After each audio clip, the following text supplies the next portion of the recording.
ভুল করিয়া ভুলকে যদি না করি স্বীকার, নিজের হাতে গড়বে সে তো নিজের কারাগার। আমরা যদি পবিত্র কোরআন শরীফ পড়ি তাহলে সেখানে দেখা যাবে যে আল্লাহ বলতেছেন, পবিত্র কোরআনে বলতেছেন, তার মানে আল্লাহ বলতেছেন, কোরআন বলতেছে এবং নবী মোহাম্মদ সাল্লাল্লাহু আলাইহি ওয়াসাল্লাম বলতে একই কথা বলতেছে যে মানুষ ঠিক ততটুকু পায় যতটুকু সে অর্জন করে। এবং আল্লাহ বলেন যে আমি ততক্ষণ পর্যন্ত কোনো জাতির ভাগ্য পরিবর্তন করি না যতক্ষণ পর্যন্ত সে নিজের ভাগ্য নিজে না পরিবর্তন করে। ঠিক আছে, দেখেন আমাদের ভাগ্য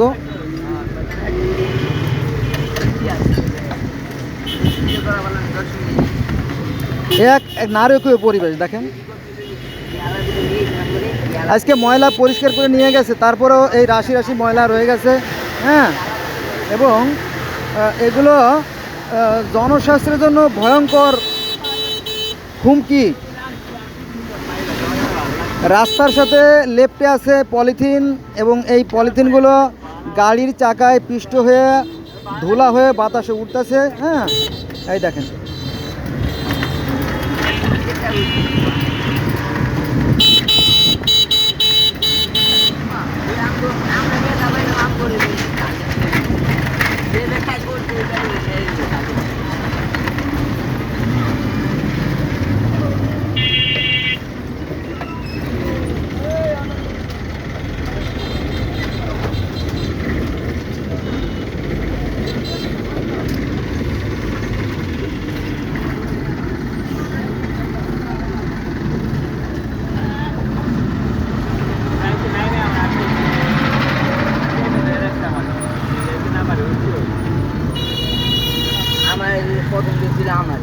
আমি তো বুঝে বেশি যন্ত্র করতেছে, বুঝছো ভাই? তোমার মধ্যে আমি বলে কিছু আছে, এই মাছটা বড় আমার ঠিক করে। দেখেন কি নারকীয় পরিবেশ।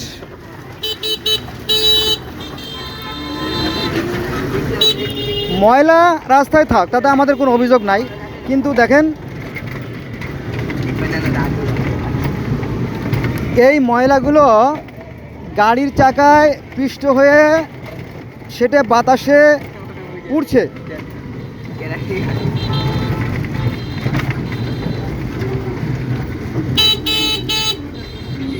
এবং আল্লাহ মাফ করুক, এখানে যারা কাজ করে একবার দেখবেন, মানে এই যে এই নোংরা এই ময়লাগুলো নিয়ে যারা কাজ করে তাদের চেহারাগুলোও কিন্তু অনেকটা ওরকম, মানে একেবারে দেখতে খুব কদাকার অবস্থা আর কি। হ্যাঁ,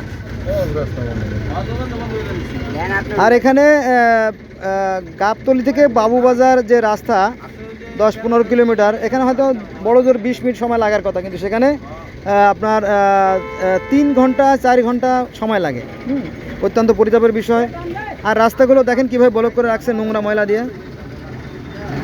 এটা কোনো সভ্য দেশে কাম্য না। এটা রাখার ফলে লাভবান হচ্ছে একমাত্র পুলিশ। হ্যাঁ, পুলিশ খুব লোভনীয় একটা চাকরি। হ্যাঁ, এখানে অল্প দিনে হঠাৎ করে বড়লোক হয়ে যাওয়া যায়। ফলে তারা 20 লাখ 25 লাখ 30 লাখ টাকা ঘুষ দিয়ে তারা এইসব চাকরি নেয়। হ্যাঁ, এই যে দেখেন। আর আমরা যারা সাধারণ তারা এর শিকার, অর্থাৎ ভুক্তভোগী আর কি।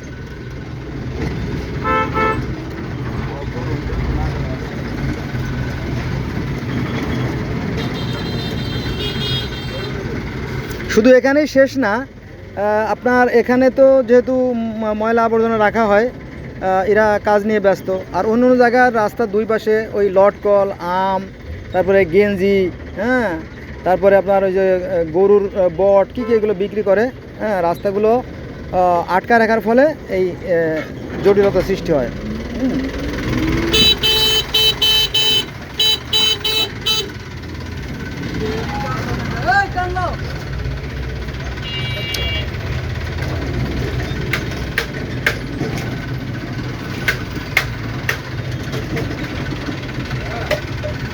এই যে সরকারি রাস্তা, এগুলো তো জনগণের সম্পদ, আমাদের সম্পদ, তাই না?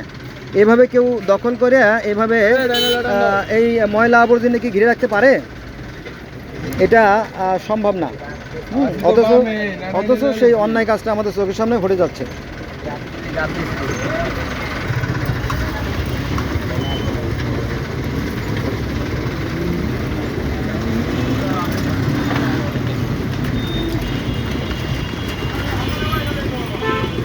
দেখেন রাস্তার উপরে এত বড় গুরুত্বপূর্ণ রাস্তা, এই রাস্তার উপরে ভ্যান তালা মেরে দিয়ে চলে গেছে।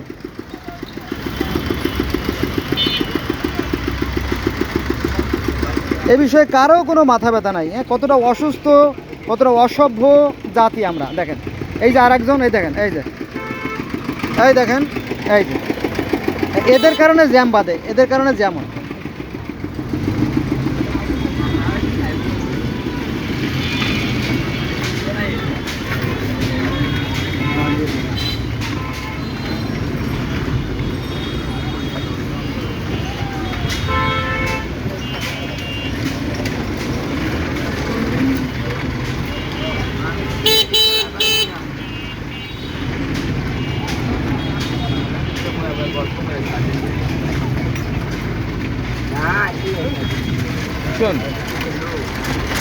দেখেন কি নারকীয় পরিবেশ, ভয়ঙ্কর থেকেও ভয়ঙ্কর। আজকে হচ্ছে 27/7/2024 সাল, শনিবার। এখানে বৈশাখ মাসে বা যখন আপনার বাতাস বয় ওই সময়গুলোতে এখানে ধূলিঝড় হয়। এই ধূলিঝড় হয় আর এই দেখেন ভয়ঙ্কর।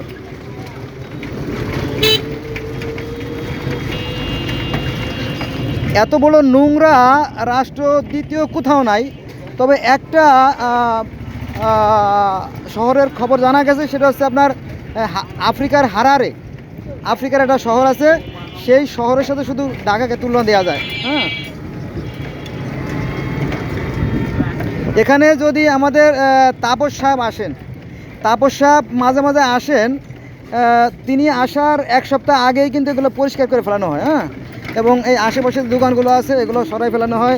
হ্যাঁ, ময়লা আবর্জনাগুলো পরিষ্কার করে ফেলানো হয়। হ্যাঁ, এটা একটা ধোঁকা, একটা প্রতারণা আর কি, এগুলো করা হয়।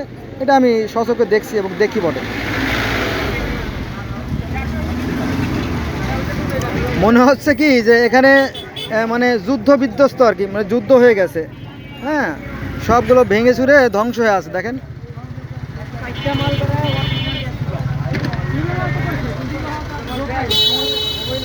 এর সামনে কিন্তু ময়লার পাহাড়, ভাগাড় ভাগাড় আর কি। এই দেখেন এটা কিন্তু ময়লার পাহাড় আর কি, যেটা